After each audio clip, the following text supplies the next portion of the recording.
Menemani saudara pendengar di Jakarta sore ini bersama dengan saya Binda Umar dan kami akan berbincang terkait mengenai tema pembedaan tarif KRL. Kali ini bersama dengan Ketua Koalisi Pejalan Kaki dan Aspek Asosiasi Penumpang Kereta dengan Bang Alfred Sitorus. Selamat sore Bang Alfred. Selamat sore Binda, apa kabar? Alhamdulillah baik. Gimana kabarnya Bang sore ini? Ya semangat, masih bergelantungan di kereta. Baik, kita minta waktunya ngobrol juga ini terkait mengenai pembedaan tarif KRL yang memang sudah diketahui ya, pemerintah sudah mengatur ya skema tarif kereta rel listrik atau KRL dengan membedakan antara si kaya dan si miskin. Namun sebenarnya kalau melihat ini bagaimana terkait mengenai diterapkan pembedaan dari tarif KRL, Bang Alfred?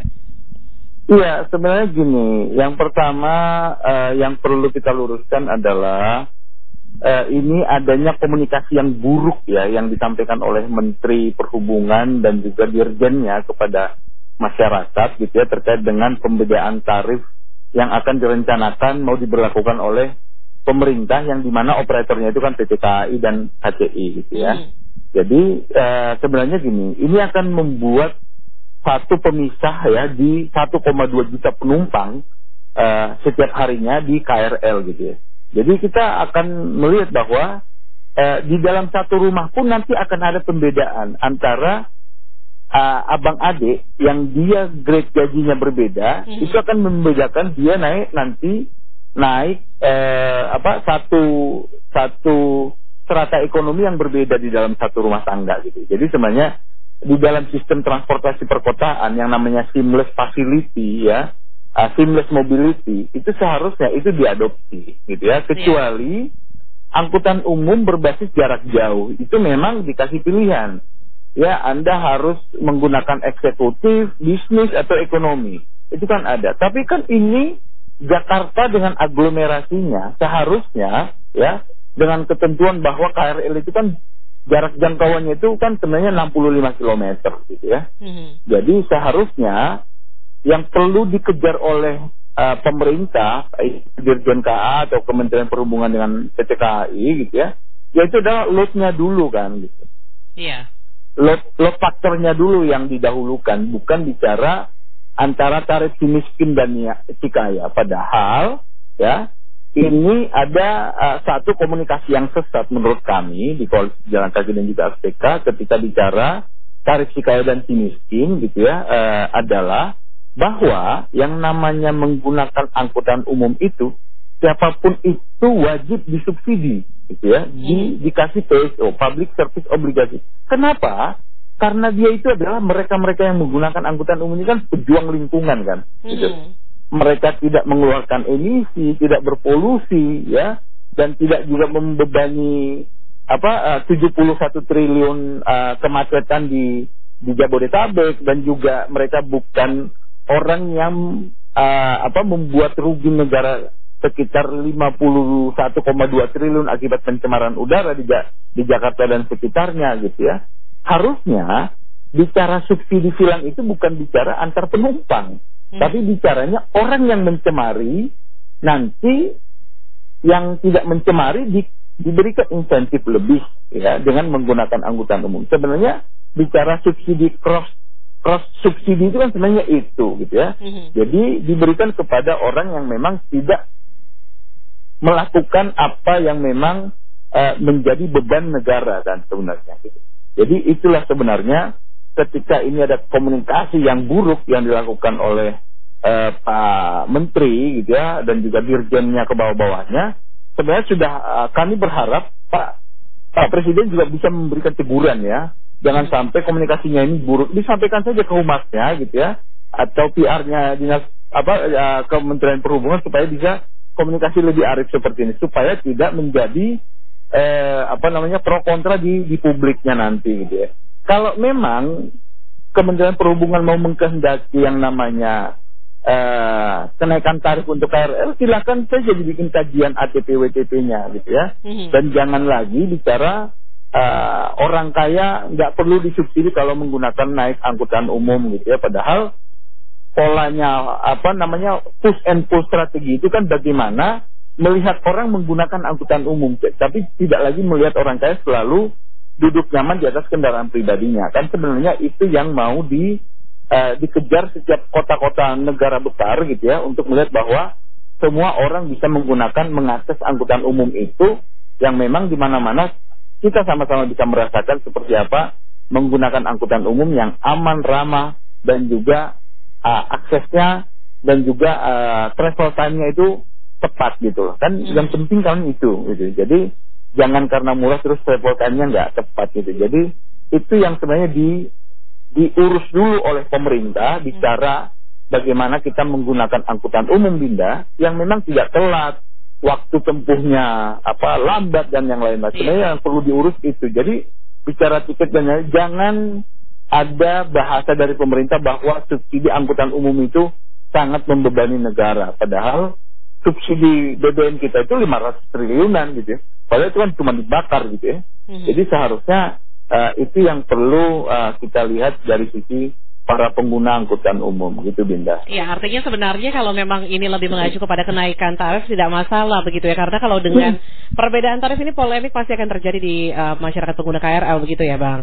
Ya karena memang kan yang mau dikejar kan sebenarnya loadnya itu, gitu ya, load penumpangnya, bukan membeda-bedakan tarifnya. Jadi sebenarnya dengan mendengar kata pembedaan tarif antara si kaya dan si miskin ini sebenarnya melukai hatinya Pak Jonan dulu ya.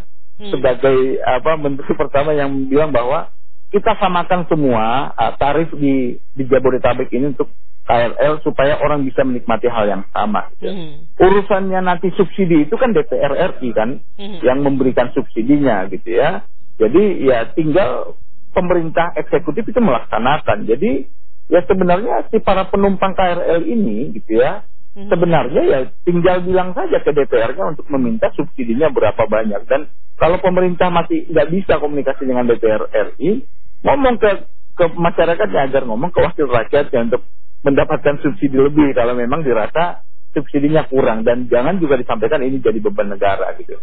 Jadi itu dan insentif-insentif yang memang perlu diberikan kepada para pejuang-pejuang transportasi yang memang dia tidak mencemari, dia tidak menjadi beban kemacetan di perkotaan gitu. Dan yang paling penting adalah Kementerian Perhubungan harusnya sudah lebih melangkah jauh untuk kota-kota yang lain untuk bisa membangun infrastruktur KRL di kota-kota lain. Jadi seharusnya isu si kaya tidak dapat subsidi, pembedaan tarif ini seharusnya tidak muncul di publik, tapi mereka lebih memberikan bagaimana masyarakat di perkotaan yang lain itu bisa merasakan naik KRL seperti yang ada di Jabodetabek gitu. Iya. Baik, namun artinya kalau secara pribadi memang tidak setuju dengan adanya pembedaan tarif ini ya, Bang Alfred ya? Itu sangat blunder sih, itu sangat absurd sih menurut kami gitu ya, karena apakah seorang pengacara kaya raya ketika dia naik angkutan umum nggak boleh disubsidi kan? Padahal dia kan sudah rela meninggalkan kendaraan pribadinya gitu ya, dengan konsumsi bahan bakar yang cukup banyak ketika dia menggunakan kendaraan pribadi yang cc besar dan yang lain. Padahal ketika dia menggunakan angkutan umum itu ya semuanya disamakan. Bahkan siapapun ya, seorang presiden, waktu presiden, menteri ya wajib disubsidi kalau dia menggunakan angkutan umum seperti KRL. Jadi tidak perlu dibeda-bedakan. Karena apa?